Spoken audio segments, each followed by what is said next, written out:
The brochure reads, "On December the 3rd, 1967, the world's first human-to-human heart transplant was performed in the renowned Groote Hospital in Cape Town. The operation was considered a success and a medical milestone. The man who performed this feat of pioneering surgery and led the world into an era of sophisticated medical advances was Christiaan Barnard, the surgeon who dared." Today, the Heart of Cape Town Museum honors the skill and wisdom of the heart transplant team, the courage of the recipient, the generosity of the donor's father, and the memory of the donor herself. Experience the drama of that night in the fully restored operating theatres where the actual surgery took place. A fully guided 2-hour tour describes the electrifying events with the help of life-sized silicone models and replicas of important scenes. So as you know, our hospital is called the Groote for our foreign visitors. When you say the word Groote, it must sound like you're about to spit on the person standing next to you. Directly translated, it's in Dutch and it means big barn. Now the hospital, this particular hospital was built in 1938 when we were under colonial rule, and that is why the architecture is so beautiful. This was the main Cape Town hospital. By 1980 it was not coping with the Cape Town population, and then diagonally across from us, I'm sure you saw it, our new hospital was built and opened up in mid-1985. We are the second biggest training hospital next to the Tygerberg in Cape Town, and we are the third biggest training hospital in South Africa. By the beginning of the 1950s, South Africa, like the rest of the international world, was busy doing open heart surgery. And then, of course, in 1967, this is where we do the first transplant. So I'm going to take you on the tour today to tell you about how South Africa got to do the first transplant. Exactly 50 years ago, this year is our 50th anniversary of the transplant. We did it on the 3rd of December, 1967. But the amazing thing about the story was, when we did the first transplant, the world was not even looking at us. The world was looking at big old America. It was a huge shock for America when up popped a third world African country and beat them at the transplant. Yeah. This area that you're standing in, though, is a special area because this was the old casualty or the trauma unit that was used back in 1967. So the ambulances would pull up to the main entrance here. So it was through these doors our first donor. She was a young 25-year-old girl. She'd just been hit by a car. She was brought through these doors, taken to the resuscitation room, and she became our first donor. Okay, so this is a remodel of the actual laboratories. The real laboratories weren't here. They were up at the University of Cape Town, but this is what they look like. Now, Chris used dogs because he had actually trained on dogs in America. So when he returned from America, he was very comfortable with the dog and he carried on using dogs. And his research lasted for 8 years. Of course, we can't do anything to the heart without the heart-lung bypass machine. Do you know, at the time of this research, in the 50s and the 60s, South Africa only had 5 of these machines in the entire country, yet somehow we kept up with the rest of the international world. How did South Africa get to do this transplant? It was all down to Chris Barnard. He was an incredibly street-smart guy. When American law was talking about donors, the American law said this: the donor's brain and the donor's heart had to totally stop first. The problem, though, when you're trying to get a heart, the heart is the one organ in your body. The minute it stops working, it starts to deteriorate very quickly. And he looked at South African law, and while he was reading our law, he suddenly realized he had found a loophole.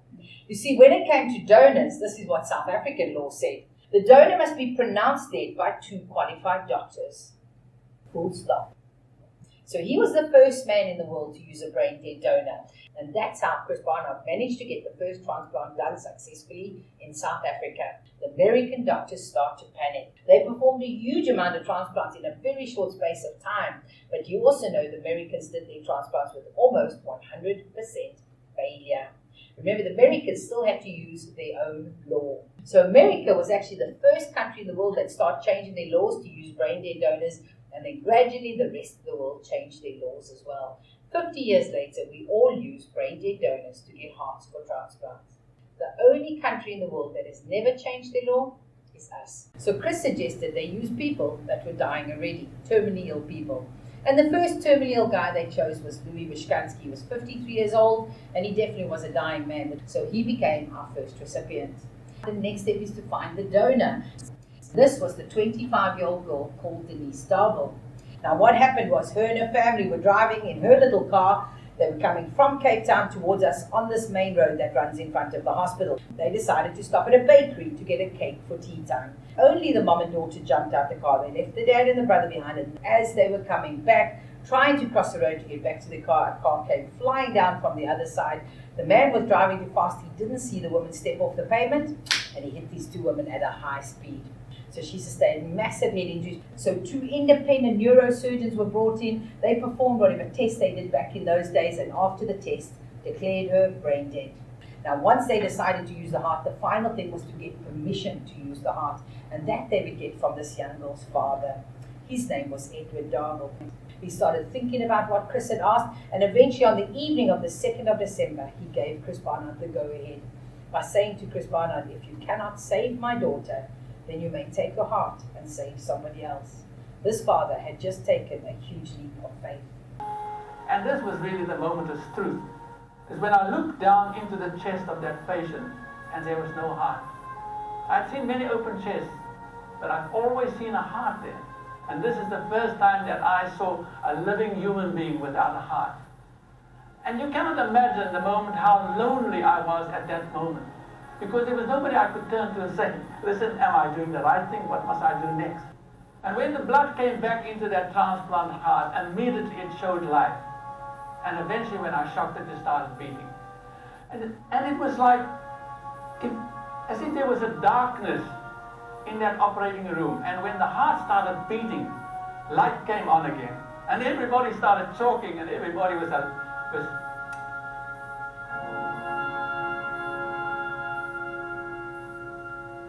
Now, Chris and his team went on to do another 5 of these experimental transplants. All 6 of these people that they operated on were terminally ill people. Do you know that South Africa did 6 experimental transplants with not one failure? Okay, first one, Louis Vyshkansky, 3rd of December, lived 18 days, died of pneumonia.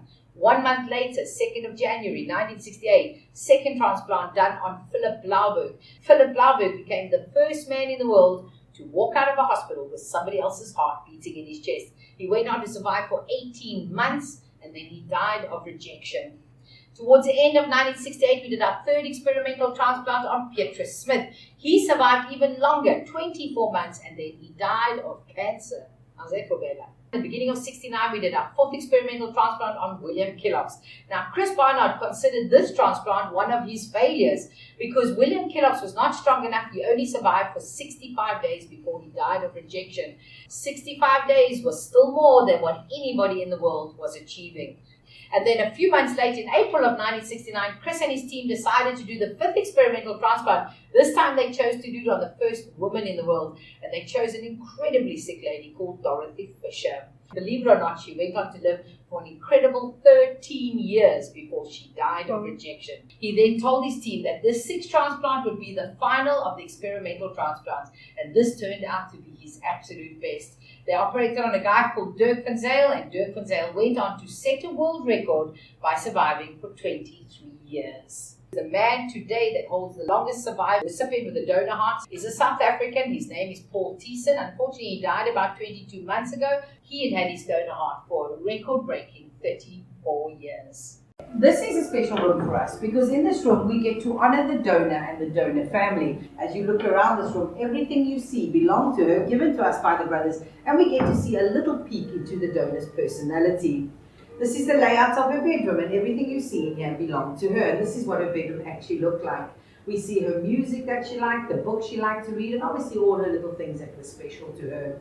In this cabinet next to me are letters of condolences from around the world, and on the opposite wall are photos of the donor family in various stages. So Chris Barnard ended up being married and divorced 3 times. He had 3 wives, each wife gave him 2 children, so he had 6 kids in total. The minute he became famous, Chris started jetting around the world, meeting the likes of presidents and kings and popes and queens and movie stars and sports stars. But while he was traveling, he was already having several affairs with other women. I must tell you that as Chris Barnard was marrying these women, the women were getting younger and younger. So Loki, the first wife, was 4 years younger than her husband. Barbara, the second wife, was 29 years younger than Chris. But the day he married his 3rd wife, Karen, Chris had just turned 60. His new wife had just turned 90. And sadly, he paid the ultimate price. He ended up dying alone. Okay, so we're now in the next part of the operation. Now this man standing over here is Chris Barnard, and this is exactly where he stood 50 years ago. At exactly the same time, 1 a.m. in the morning, this this operation starts as well. Now, Louis Wishkansky is brought in, the recipient. The first thing he has to do is get the patient onto the heart-lung bypass machine. That is the original heart-lung bypass machine. The two people that operate this piece of equipment are called perfusionists. They are technicians, that means they never touch the patient, they just work on the bypass machine. Now Chris Barnard can remove the diseased heart safely. And as he's taking the diseased heart out, his brother is sending the new donor heart across. So this man standing with his back to me is Chris Barnard's brother, Marius Barnard. So his job would obviously be to harvest the donor hearts. Now both operations started at 1 a.m. on the 3rd of December, and Chris wanted the two operations to run more or less at the same time. The new donor heart then eventually gets placed into the chest cavity. They did these entire delicate procedures just using the naked eye. And then they'll take the small amount of warm blood and they force it through the new heart. They do this because they need to see if the new heart will respond to the warm blood running through it. And it responded beautifully. Chris Barnard knew he had a really good heart here. Attached to the defibrillator, and Chris Barnard would have placed these paddles directly on the heart inside the chest cavity, and he would start to administer shocks to the heart. He ended up having to shock the new donor heart 3 times, but it was on the 3rd attempt. If you look at the clock on the wall, at exactly 2 minutes to 6 on the 3rd of December, Louis Wishkansky's new heart started beating. And this is when South Africa had just made world history. They never imagined he would live for 18 days. But those 18 days were fantastic for the South African team. They could do so much and change things and sort out problems. But I am proud to tell you, as a South African, it was also those 18 days that put our country way ahead of the rest of the world. And I'm just as proud to tell you that 50 years later, the world has actually never caught up to us, because we are still rated one of the top countries in the world when it comes to heart transplants. Now, Chris Barnard, in his career of transplants, which spanned from 1967 till 83 when he retired, he did a total of 65 transplants. And I stand to be corrected, but as far as I know, he still holds the highest success rate in the world today. This hospital, Curtis Care Hospital, has done a little over 516 transplants since then. Now, Louis Wishkansky, you have to know how sick this man was prior to the transplant. He had a disease called cardiomyopathy, and that was causing his heart to enlarge. And one of his biggest problems was he could barely breathe. Now he wakes up from this transplant, he's got this cool little compact heart in his chest. It's beating beautifully, and even though he's a very, very sick man, he wakes up and he feels amazing. He can sit up, he can talk, he can eat, and he can breathe. But he never leaves the hospital in 18 days, and that's mainly because of the anti-rejection drugs they have to give him. The drugs back in those days were not sophisticated, and one of their side effects were they were immunosuppressant drugs. So there was nothing protecting his body, and even with the precautions taken in the hospital, he still picked up a lung infection on day 16. It rapidly turned into pneumonia, Longontsteken, and that's what he died of at the end of the 18th day. But Chris Barnard was an extraordinary doctor because he saw where he had made the mistake. And do you know, he very seldom repeated mistakes. Do you also know that Chris Barnard, in his 65 transplants, he never lost another patient to pneumonia again. Now, the hearts were obviously taken from the patients and used scientifically in the beginning, and then later on given to us. There's 6 hearts here. Only 5 of the hearts belong to the actual story. So this heart here, the top right-hand heart, is just a normal heart. We've just put it in to show people what a normal heart looks like.